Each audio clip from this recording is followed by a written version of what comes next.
put your phones away and join me, represents 1/100th of a second for each of the 44,757 people killed in Palestine by Israeli forces, half of them children, 10,000 of them buried under the rubble, and the 3,516 people killed in Lebanon by Israeli forces, and the 815 Israeli civilians killed on October 7th. Were you uncomfortable? I hope so. We need to feel uncomfortable, to feel our bodies under siege, even for a minute. Those are the official numbers. However, there is other reporting that the direct and indirect deaths from this war is closer to 186,000. Why did I feel I have to talk tonight? This is my lifetime retrospective, but there is nothing in it from the past year, and that's missing. The museum has kept its promise to allow me to talk, and I thank them. But they claim that my activism and my art are separate, even though that has never been the case. The last year has been Palestine and Lebanon for me. Since October 7th, I've found it hard to breathe. I feel the catastrophe in my body, but it's not in this show. Why am I talking to you, Germany? Because tongues have been tied, gagged by the government, the police, and the cultural crackdown. This is a city that we used to consider a refuge. Now over 180 artists, writers, and teachers have been canceled since October 7th, some for something as banal as a like on Instagram. Many of them Palestinian, 20% of them Jews. Why am I talking here? I decided to use this exhibition as a platform to amplify my position of moral outrage at the genocide in Gaza and Lebanon. I saw my show as a test case. If an artist in my position is allowed to express their political stance without being canceled, I hope I'm paving a path for other artists to speak out without being censored. I hope that's the result. Why can't I speak Germany? Criticism of Israel has been conflated with anti-Semitism. Anti-Zionism has nothing to do with anti-Semitism.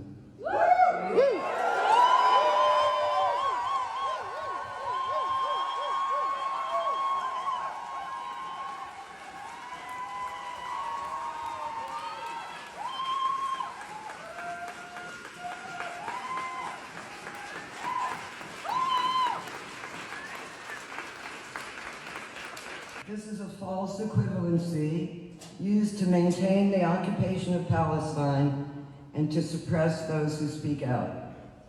The word anti-Semitism has been weaponized. It's lost its meaning.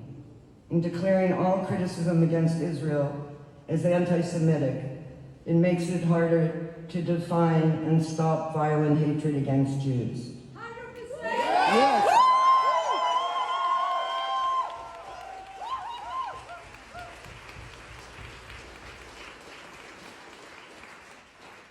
We are less safe. Is that all, Germany? Meanwhile, Islamophobia is being ignored. The government's weaponization of anti-Semitism is being aimed at the Palestinian community in this country and those who speak out in support for them. Germany is home of the largest Palestinian diaspora in Europe, yet protests are met with police dogs, deportations, and stigmatization. Shame! Shame! Are you listening, Germany?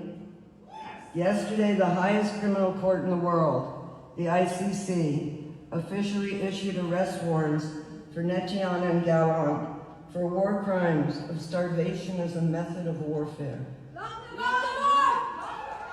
for crimes against humanity, for the widespread and systematic attack of the civilian population of Gaza. The ICC is talking about genocide. The UN is talking about genocide. Even the Pope is talking about genocide. Yet, we're not supposed to call it a genocide. Are you afraid to hear this, Germany? This is a war against children. Children are directly targeted, shot in the head. On average, a child is killed in Gaza every 10 minutes. They're intentionally destroying the next generation. The children who lose their entire families are asking to die. What have you learned, Germany? Nothing. My grandparents escaped pogroms in Russia. I was brought up knowing about the Nazi Holocaust. What I see in Gaza reminds me of the pogroms that my grandparents escaped. Never again means never again for everyone.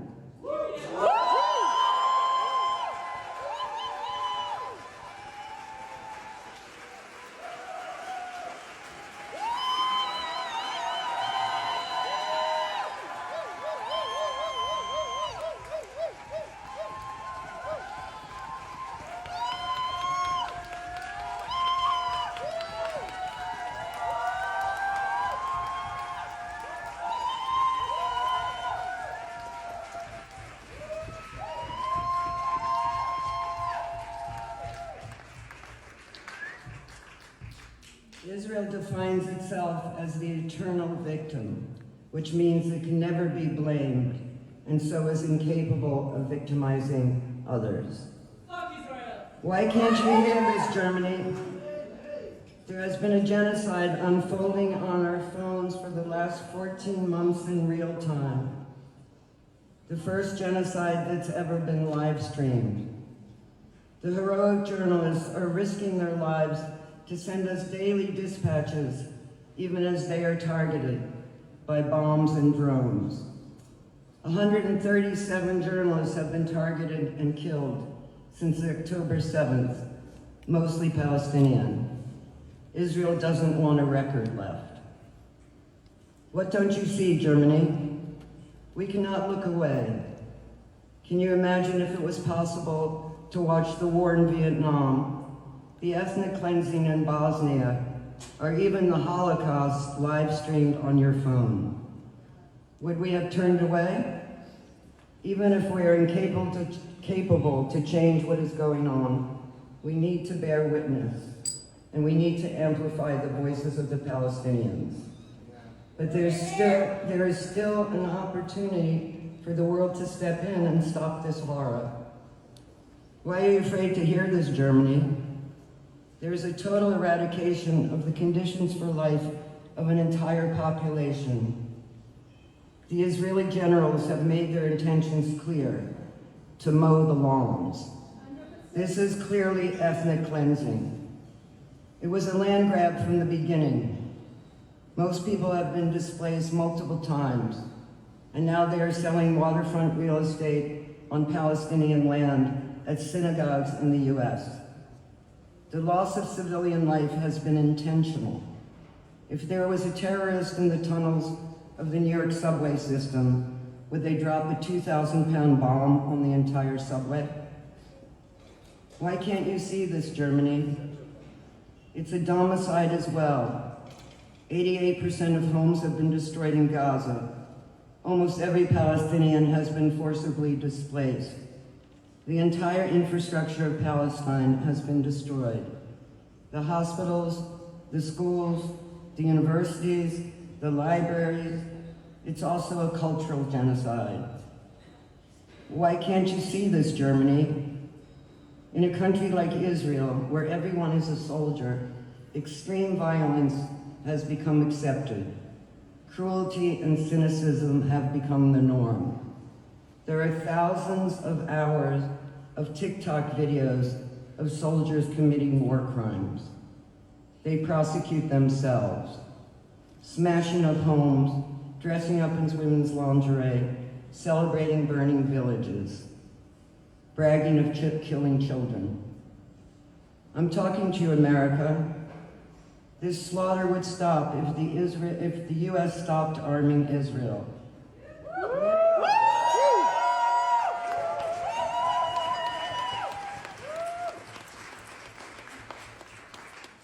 The US has spent $22 billion on military aid to Israel.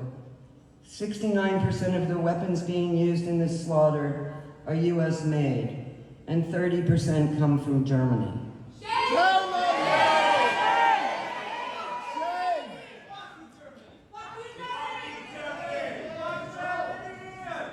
I will not stop talking to you, America. This is not just an Israeli war, it's also an American war. Corporations are profiting wildly.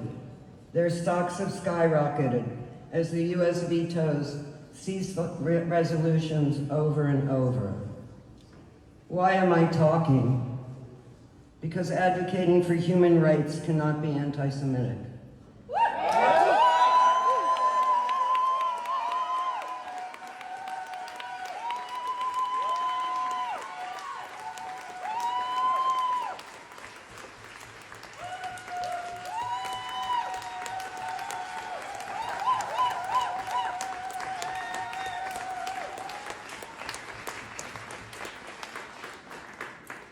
Because I use words people here feel endangered to say. Because Israel and Germany use the Holocaust and memory culture to manufacture innocence. Because social media is shutting down pro-Palestinian voices. Because of the intentional starvation of an entire population. Because of the occupation of 75 years that has to be ended. Because Lebanon is beginning to look like Gaza. What do we need to do? Millions of people around the world are screaming for a ceasefire, for an arms embargo, but their governments are not listening.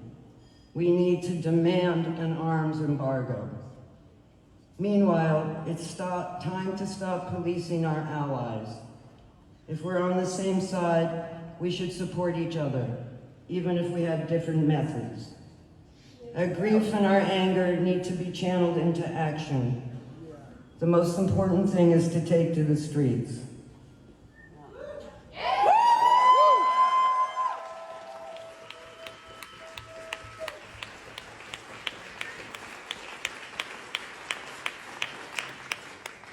The more of us there are, the more of us there are.